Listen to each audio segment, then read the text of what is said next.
Jorge Ferretis nació el 20 de abril de 1902 en Río Verde, San Luis Potosí. Escritor potosino, fue director de los periódicos El Potosí y La Voz. Entre los años de 1937 y 1941 fue oficial mayor de la Cámara de Diputados de México.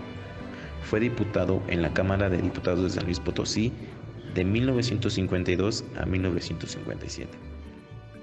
Desde 1955 y hasta su muerte fue director de cinematografía de la Secretaría de Gobernación Mickey Mouse, donde se le acusó de censor. Como becario del Centro Mexicano de Escritores, Juan Rulfo estuvo bajo la tutoría de Ferretis. Su primera novela fue Tierra Caliente.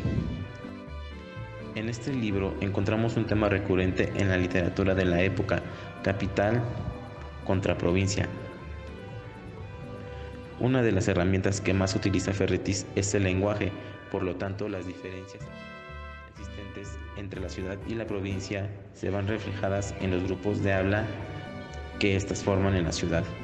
Los neologismos se están haciendo un lugar en el habla, mientras que en provincia su habla sigue siendo un tanto más rústica. Otras, los que solo saben pensar, seguida por la sur quema.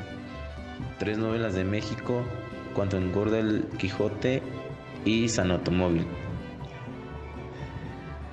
Es autor de varios libros de cuentos, tales como Hombres en Tempestad, escrito en 1941, El coronel que asesinó a un palomo y otros cuentos más, y El alcalde Lagos.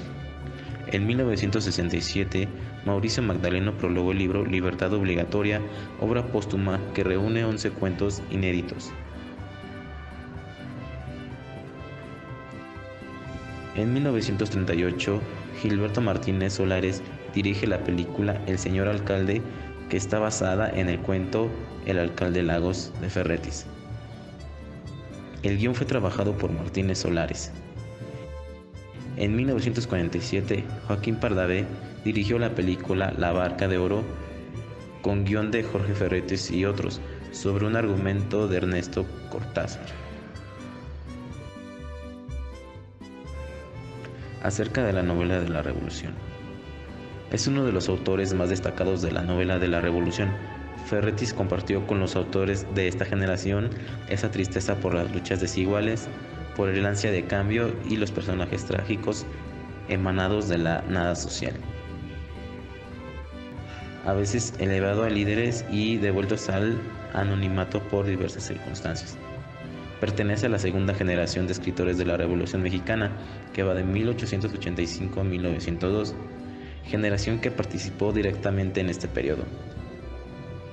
Esta participación causó que no solo escribieron acerca de la guerra, sino también de los efectos negativos que la lucha dejó en la sociedad. ¡No tengo nada! ¡Pinche gobierno puto! ¡No tengo nada de ti! El libro más conocido de Ferretis es Hombres en Tempestad. En este libro podemos observar algunas de las características de su estilo. La más notoria es el reflejo de los registros utilizados por las diferentes clases sociales durante la época de Ferretis, y este reflejo nos muestra las marcadas diferencias entre clases sociales. Criollismo. El criollismo se destaca por la necesidad de los creadores de conocerse a sí mismos a través de su tierra. La Primera Guerra Mundial acaba con el paradigma de los modernistas, quienes pensaban que Europa representaba una cultura y América era la barbarie. La intervención armada a Latinoamérica apoyó esa necesidad de conciencia natural. Los criollistas ubican las novelas y cuentos en zonas rurales porque ahí es exactamente donde se representaba más puramente el espíritu nacional: el campesino mexicano, el llanero venezolano, el indio peruano o el guajiro cubano. Existía una protesta social hacia los explotadores civilizados de la ciudad. La novela y el cuento de la Revolución Mexicana predomina el hombre anónimo y la poca importancia que se da a la naturaleza. Existe un carácter proletario, existe un lenguaje crudo y desmesurado del dialecto, existe el costumbrismo.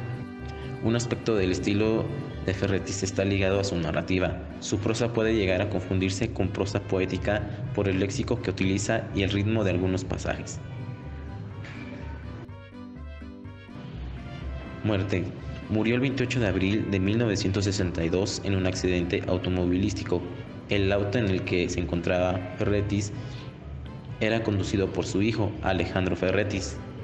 El Sol de San Luis da cuenta de que venía a visitar a su madre, doña Elodia, y que traía sendas cartas del expresidente Adolfo Ruiz Cortines y del presidente Adolfo López Mateos, felicitándolo por su cumpleaños.